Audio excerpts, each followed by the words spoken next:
હોવા છતાં લડત નહીં. જ્ઞાનીબેન હોય, આ મોવડી મંડળ હોય, આ બધું આગેવાનોની ટીમ હોય, એ ક્યાંક ને ક્યાંક લોકો માટે સમર્પિત છે.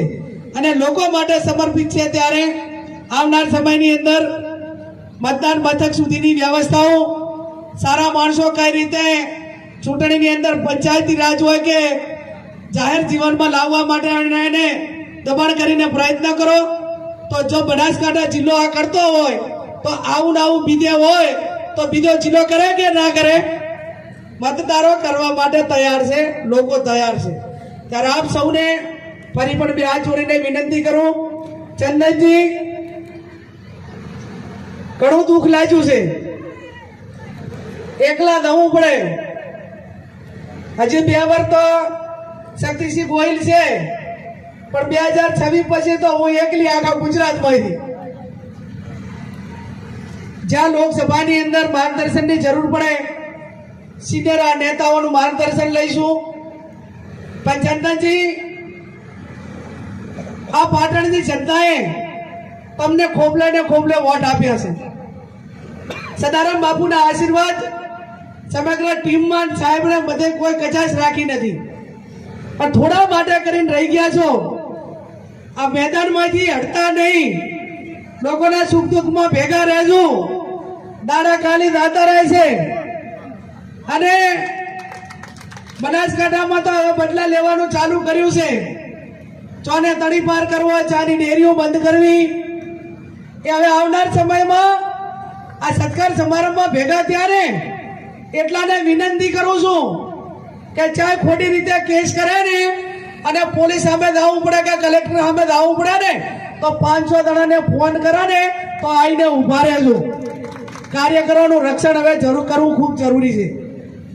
અને રક્ષણ નહીં કરો તો એક એકને નોખા પાડશે, અને એક એક નોખા પાડીને બદલો લેવાની જે ભાવના તે ચાલુ રાખશે. હું તમને એટલી વિનંતી કરું છું કે આપણા વ્યક્તિ ઉપર કોઈના ઉપર દારૂનો કેસ થાય કે આ ભાઈ દારૂ વેચે છે તો જ્ઞાનીબેન ને ચંદનજી ને અમરતજીને ભાજપના દારૂ વેચતા હોય ના માનો, અમે કહે છો કે આનું બંધ કરાવી દે તો આરે બંધ કરી દે છે. તમે નામ નથી આલતા, તમે પીઓ છો, અને એટલા માટે કરીને એને ખબર પડી છે લોકોને કે આપણે એના માટે ગમે એટલું કરશું ને તો યારે આપણો કઈ ફેર નહીં પાડે. ઇન્યાય તો જે ધંધો ના કરે ને નાદ મારો છે તો બસ તમને શેની બીક લાગે ભાઈ? જેને સાહેબ ખોટું કરવું હોય ને, મારા બેટા દાડો હવારનો ઉગે અહીંયાથી ઓઘેતા સુધી ખોટું કરે અને આપણે દબાવવાનું કરે. હવે એનો અર્થ એ જ થયો કે આપણે ક્યાંક ને ક્યાંક એ ખોટું કરે છે એને રોકી નથી કહેતા, અને અથવા તો જે ખોટું કરવા માટે પ્રેરિત થયો છે એની વાત આપણે વહીવટી તંત્ર સુધી એ બધા ભાજપનો પટ્ટો બાંધેલો હોય ને એ અધિકારીઓને એમ નથી કહેતા કે ભાઈ તું મારા ઉપર જેટલું કરવું એટલું કર, પણ ભેગા રૂડો ભાઈ દારૂ વેચાતા એનું ભેગું કર. રૂડો ભાઈ જેલમાં જાય હોય જેલમાં, અને ભાજપ વાળો જેલમાં જતો હોય તો આપણે એમાં કઈ ખોટું ખરું? આપણે એટલે દાડા રહેવાનું, આક્રમણ અહીંયા થાય, આપણે જવાનું નથી. અને એટલા માટે કરીને ક્યાંક નાના મોટો સંઘર્ષ કરવો પડે ને તો સંઘર્ષ કરવો ખૂબ જરૂરી છે. અને આ એટલા બીકર છે તો સંઘર્ષ કરવાની એને ખબર પડી કે હવે આ પૂરા મેદાને પડ્યા છે તો અડધા પાણી ના ફેંચી જાય. મને કહેવું આ સ્વરના પગ કાચા જ હોય, આખો દાડો હવાથી કરીને હાજ સુધી કરવું છે, અને કોકને અહીંયા કાચના ઘરમાં રહેવું અને પથ્થર મારવા, એટલે પછી એની સામે કહેવા વાળા નથી આટલું. અને અથવા તો અહીંયા સમજે કે આપણાથી પીએ છે, અથવા એમને કહેવાની તાકાત નથી, અથવા એમની સામે આપણે લડવાની તાકાત નથી. આ બધા સમયના સંજોગો જ્યારે આપણી સામે છે ત્યારે આવનાર સમયમાં ગાંધીજી એક હતા, આખો દેશ જોડાણો હતો. આપણું નેતૃત્વ, શિસ્ત નેતૃત્વ, અનેક આગેવાનો છે, એમના નેજા આપણે કામ કરવાનું છે.